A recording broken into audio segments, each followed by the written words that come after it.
Thôi, em tới sửa khoản nữa. Em tên là Phan Hữu Hoàng Gia Bảo, là sinh viên năm tư. À không, còn cái khu University đâu ha? Còn không? Là sao? Là em là Gia Bảo, sinh viên University, là một sinh viên trong nhóm nghiên cứu Biết không? của thầy David Harrison. Ok, Phá thôi. ok, ok.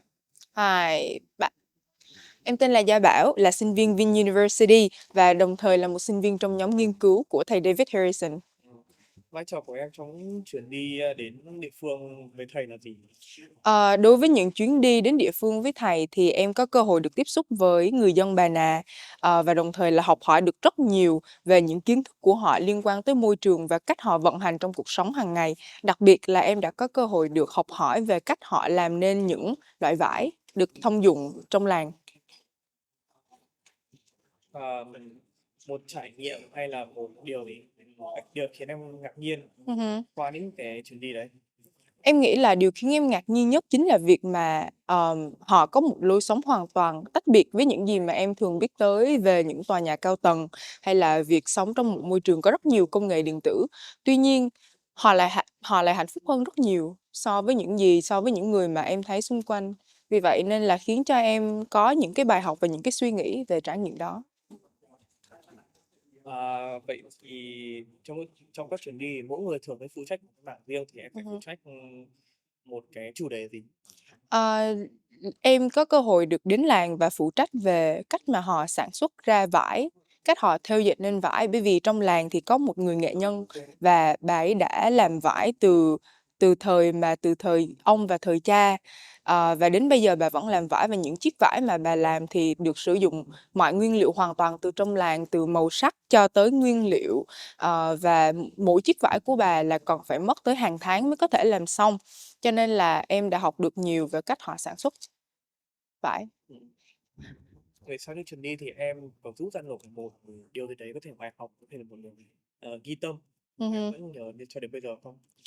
Em nhớ là có một lần em nói với các bà mẹ ở trong làng là các cô và các bà mong gì cho con cháu của mình sau này khi lớn lên, thì khác với những gì mà em thường nghe về mọi người xung quanh em là việc họ muốn con mình trở thành bác sĩ, kỹ sư, vân vân, thì điều duy nhất mà các bà và các mẹ trong làng muốn con mình lớn lên là trở thành những người hạnh phúc. Và vì điều đó khiến cho em ghi tâm mãi, cái em suy nghĩ mãi về điều đó và khiến cho em nhận ra là đó mới là cái điều quan trọng nhất trong cuộc sống này. Ừ, ok.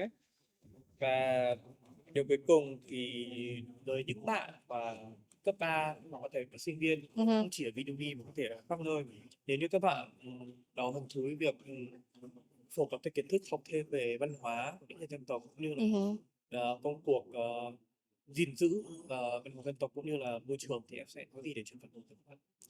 Em nghĩ là đối với những cái cơ hội, thật ra có rất nhiều cơ hội để ta có thể tìm hiểu về các dân tộc thiểu số cũng như là các làng của người dân tộc thiểu số, bởi vì thật ra thì họ sống xung quanh mình thôi, và đặc biệt họ là những người rất cởi mở. Vì vậy cho nên em nghĩ là nếu mà các bạn thật sự muốn tìm hiểu thì hãy xin phép được đến những ngôi làng đó, hãy xin phép được trở thành một thành viên trong bản làng của họ, được sống, được có thể sinh hoạt cùng với họ như cách mà tụi em đã từng sinh hoạt cùng với họ, để có thể thật sự hiểu về cuộc sống của họ. Và đồng thời thì hiện nay các chương trình ở các trường đại học và đặc biệt là VinUni thì cũng sẽ có những chương trình để giúp cho các bạn có thể chiêm nghiệm và đồng thời là đi đến những cái nơi, những cái làng như vậy. Vì vậy cho nên là hãy cứ họ rộng mở, hãy cứ hỏi, hãy cứ biết cách hỏi và nhiệt huyết mà tham gia những chương trình như vậy. Oh, what did I say? Bruh. Được, Ok, ok. không có nói lại ông hay thôi. Câu cuối nói lại nhé. Sure. Ok, câu cuối để suy nghĩ. Ờm, em nghĩ là điều quan trọng nhất đối với các bạn sinh viên là bởi vì những làng của người dân tộc thiểu số thật ra họ rất gần với xung quanh mình thôi. Đặc biệt là làng của người Bà Nà mà chúng em đã được tới là tại Kon Tum. Vì vậy nên cái quan trọng nhất là các bạn hãy cứ mạnh dạn hỏi xin ý kiến và xin được trở thành một thành viên ở trong làng để có thể sinh hoạt, sinh sống cùng với người bản làng giống như cách mà chúng em đã từng sinh sống. Và đặc biệt là đối với các trường đại học thì họ cũng sẽ có những cái chương trình như vậy để có thể tìm hiểu về các dân tộc thiểu số ở Việt Nam, cho nên hãy cứ mạnh dạn hỏi và mạnh dạn ở. Thì một câu hỏi cuối là liên quan đến cái việc tại sao em được tham gia Ừ. chuyến đi cùng với thầy David Harrison.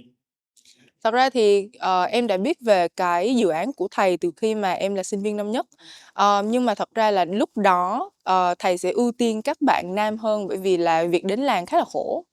Mà như vậy thì có thể là các bạn nữ sẽ không quen với lối sống và sinh hoạt như vậy. Nhưng mà em vì em rất thích nên em đã mạnh dạn em hỏi thầy và em xin thầy. Và thầy cũng đã có khuyên em là nên suy nghĩ bởi vì thật sự nó sẽ rất là khó khăn. Tuy nhiên thì, em vẫn may mắn được đi cùng với thầy và chứng minh cho thầy thấy là, em hoàn toàn có thể sống trong môi trường như vậy. Nên em nghĩ là cái quan trọng nhất là phải chứng minh được là mình thật sự đam mê, thật sự nhiệt huyết với công việc đó và đồng thời là biết là mình sẽ mang lại được những cái giá trị gì. Thật ra là em học được rất nhiều về cách, họ làm nên vải ở đấy và có những cái bài nghiên cứu về cái cách mà họ sản xuất vải, dựa vào những cái thiên nhiên và kiến thức của họ. Cho nên là em nghĩ là đó là một điều quan trọng. Còn cái đấy nó hơi nghe hơi sexist ha, hơi hơi hông? Nó như kiểu empowering mà. Empowering, honestly. No, but I don't wanna like, people might have a bad impression about him, you know what I mean? Saying, "Oh, why do you only choose guys for your projects?" Mặc dù bây giờ có nữ rồi nhưng mà cái thời của em là thầy nói vậy thiệt. Là bởi vì nó khổ thiệt. Nhưng mà nghe nó cũng không có sexist thì nó cảm make sense rồi. OK. Không thì em có, nếu như em thấy nó hơi khó thì em có thể nói lại, nhưng mà nói theo kiểu là thầy chỉ gọi là không nói Việt Nam nữa, chỉ bảo là thầy bảo nó suy nghĩ. OK, lại lại nha. OK. 2, 3. Thật ra thì em đã biết đến dự án của thầy từ khi là sinh viên năm nhất. Tuy nhiên, dự án này sẽ rất là khó khăn bởi vì sẽ phải đến với làng và sống với làng và có một cái môi trường sống mà mình không có quen. Cho nên là thầy đã dặn em là phải suy nghĩ thật kỹ trước khi tham gia vào dự án. Tuy nhiên, với sự nhiệt huyết và đồng thời là việc chứng minh cho thầy thấy là em thật sự rất muốn trở thành một phần của nhóm nghiên cứu nên là thầy đã cho em có cơ hội được đến làng và được sống với mọi người dân bản địa ở trong làng. Cho nên là em nghĩ đó cũng là một cái bài học lớn, quan trọng là phải chứng minh được là mình thật sự đam mê và thật sự mong muốn tới đâu thì cuối cùng mình cũng sẽ được, đến nơi mà mình muốn đến. Yeah. OK. Đúng không? Yeah!